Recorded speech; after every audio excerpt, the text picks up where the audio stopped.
हो कि पिछले जन्म में तुम्हारे किस रिश्तेदार ने तुम्हारे लिए कितना विलाप किया था? नहीं केशव, ये मैं कैसे बता सकता हूं? मुझे तो ये तक याद नहीं कि वो कौन थे।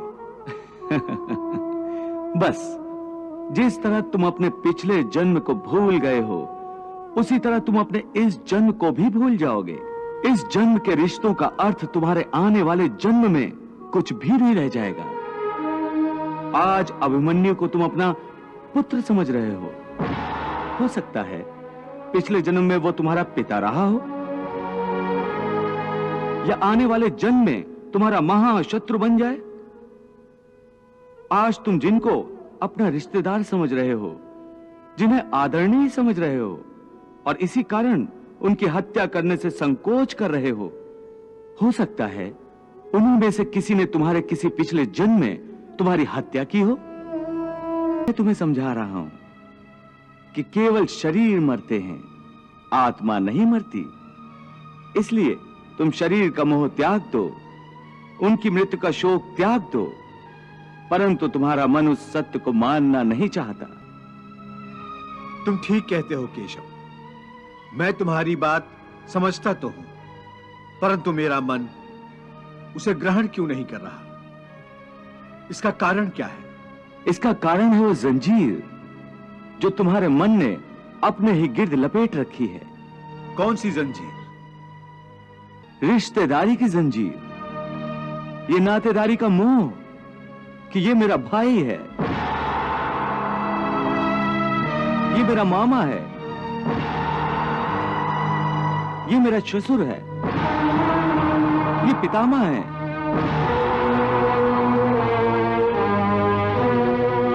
तुम ठीक कहते हो कि रिश्ते नातों की जंजीरों ने मुझे चारों तरफ से जकड़ रखा है, परंतु मैं इस जंजीर को कैसे तोड़ दूं? मैंने मान लिया कि ये सारे शरीर नाशवान हैं, परंतु इनके साथ जो मेरे रिश्ते हैं वो तो नाशवान नहीं है, वो तो सच्चे हैं। भीष्म मेरे पितामह हैं, अभिमन्यु मेरा पुत्र है, महाबली भीम मेरा सहोदर भाई है। ये रिश्ते तो सच्चे हैं। भले इन सब के शरीर मर जाएंगे, परंतु इन सब के साथ जो मेरे रिश्ते हैं वो तो नहीं मरेंगे। जैसे आज मेरे पिता महाराज पांडु का शरीर नहीं है, परंतु मेरे पिता आज भी महाराज पांडु हैं। पिता पुत्र का तो वो पवित्र रिश्ता समाप्त नहीं हुआ। इन रिश्तों की पवित्रता पर मैं कैसे प्रहार करूं?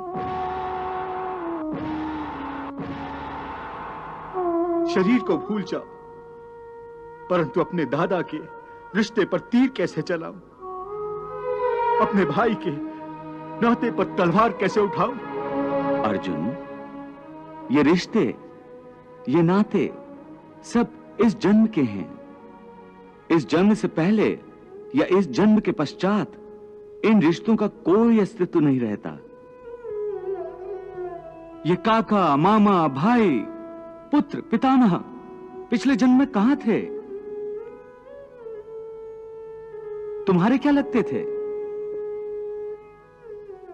और अगले जन्म में ये क्या होंगे, कहां होंगे? इसका उत्तर है तुम्हारे पास? नहीं केशव। इसीलिए कहता हूं कि जब शरीर नाशवान है तो ये रिश्ते भी नाशवान हैं, क्योंकि ये सब नाते शरीर के हैं। और ये जो तुमने अपने पिता का उदाहरण दिया कि उनका तुम्हारा पिता पुत्र का नाता तो समाप्त नहीं हुआ, तो ये भी तुम्हारा भ्रम है, अज्ञान है। केवल तुम्हारे मन में अभी तक वो रिश्ता जीवित है, क्योंकि तुम अभी तक उसी जन्म में हो, परंतु तुम्हारे पिताश्री इस समय जिस योनि में भी होंगे, उनके लिए वो रिश्ता समाप्त हो चुका है। पिता की बात छोड़ो, अपनी बात करो। पिछले जन्म में जब तुम्हारी मृत्यु हुई होगी, उस समय तुम्हारे सब संबंधी रिश्तेदार रोए होंगे। तुम्हारी पत्नी ने तुम्हारे पुत्रों ने बहुत विलाप किया होगा, परंतु आज इस जन्म में तुम्हें याद भी नहीं कि किस किस ने तुम्हारी मृत्यु पर विलाप किया था। आज तुम्हारे लिए उनका या उनके रोने धोने का कोई मोल नहीं। इसलिए समझा रहा हूं कि ना किसी के मरने का शोक करो, ना किसी के साथ नाता टूटने का दुख मानो। वैसे भी मेरी माया इतनी प्रबल है अर्जुन कि जिन्हें तू समझता है कि तेरी मृत्यु के बाद शोक करेंगे, सारा जीवन रोते रहेंगे, वो भी असत्य है। मेरी माया के प्रभाव से थोड़े ही दिनों के बाद उन रोने वालों को तू फिर हंसता खेलता देखेगा। मित्र 4 दिन रोता है, भाई 10 दिन रोता है, पत्नी उससे अधिक रोती है, माता सबसे अधिक समय तक रोती है, परंतु सबके आंसू धीरे धीरे सूख जाते हैं और उन आंखों में फिर से नए नए सपनों की रोशनी चमकने लगती है। क्या तुम बता सकते हो कि पिछले जन्म में तुम्हारे किस रिश्तेदार ने तुम्हारे लिए कितना विलाप किया था? नहीं केशव, ये मैं कैसे बता सकता हूं? मुझे तो ये तक याद नहीं कि वो कौन थे। बस जिस तरह तुम अपने पिछले जन्म को भूल गए हो, उसी तरह तुम अपने इस जन्म को भी भूल जाओगे। इस जन्म के रिश्तों का अर्थ तुम्हारे आने वाले जन्म में कुछ भी नहीं रह जाएगा। आज अभिमन्यु को तुम अपना पुत्र समझ रहे हो सकता है पिछले जन्म में वो तुम्हारा पिता रहा हो, या आने वाले जन्म में तुम्हारा महाशत्रु बन जाए। आज तुम जिनको अपना रिश्तेदार समझ रहे हो, जिन्हें आदरणीय समझ रहे हो, और इसी कारण उनकी हत्या करने से संकोच कर रहे हो सकता है उन्हीं में से किसी ने तुम्हारे किसी पिछले जन्म में तुम्हारी हत्या की हो, या तुम ही अगले जन्म में उनकी हत्या कर दो। हे अर्जुन, ये रिश्ते शरीर के जन्म के साथ पैदा होते हैं और शरीर की मृत्यु के साथ मर जाते हैं। इसलिए इन रिश्ते नातों के चक्रव्यूह से बाहर आ जाओ। आत्मा अमर है, इस अमर सत्य को पहचानो। रिश्ते तो बदलते रहते हैं। हे अर्जुन, इसलिए तुम्हें न रिश्तों से मोह करना चाहिए, न रिश्तों के टूटने का शोक करना चाहिए। यही सांख्य योग का ज्ञान है कि मनुष्य को एक सन्यासी की भांति सोचना चाहिए कि ये सब रिश्ते नाते मोह को उत्पन्न करते हैं, और मोह इन रिश्तों को इतनी जोर से पकड़ लेता है जैसे एक लोभी पुरुष नदी में डूबते हुए भी धन की गठरी को नहीं छोड़ता।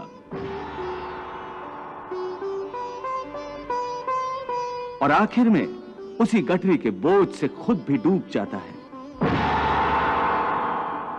इसलिए अपने मन को सन्यासी बनाओ और इस मोह के बंधनों को छोड़ो, और इस बात पर ध्यान दो कि इस समय तुम्हारा कर्तव्य क्या है, तुम्हारा धर्म क्या है, और उसी के अनुसार कर्म करो। हे केशव, एक तरफ तुम सन्यास की बात करते हो, सन्यासी की भांति सब नाते रिश्तों के बंधन को तोड़ने को कह रहे हो, और दूसरी ओर मुझे कर्म करने को कह रहे हो। ये दोनों बातें विरोधी हैं।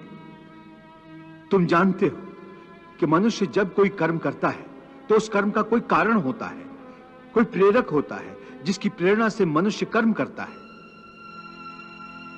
कोई भावना तो होती है जिस भावना की पूर्ति के लिए मनुष्य अच्छा बुरा कोई भी कर्म करता है।